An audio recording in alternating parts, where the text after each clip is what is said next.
Andy, if we can just go back to Melbourne, after that defeat with to Novak in the final, you said your game was night and day compared to the end of last year.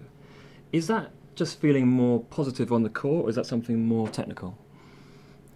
Um, it was alluding really to a lot of things. I mean, I think physically I felt much better than I had done.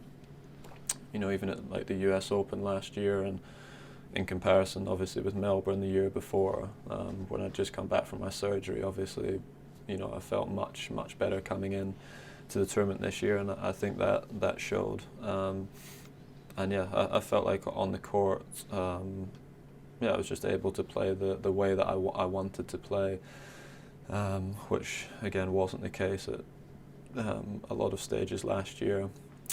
Some of that down to confidence, probably, and yeah, and also it was I got sort of 3-4 weeks of training with my coach, which I didn't have really last year much. At the end of last year, I played so many tournaments that was good for me to play tournaments and play a lot of matches, but when you're doing that, you don't actually get to sort of practice things, and it was quite clear at the end of last year that I needed to work on some things in my game if I wanted to get back to competing for major events.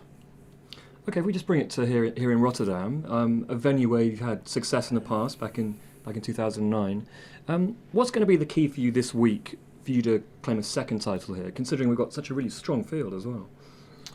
Yeah, I think obviously at the beginning of the event, adjusting to the conditions, I didn't pick up my racket until I arrived here on Saturday evening after Australia, and there's very different conditions here, different balls.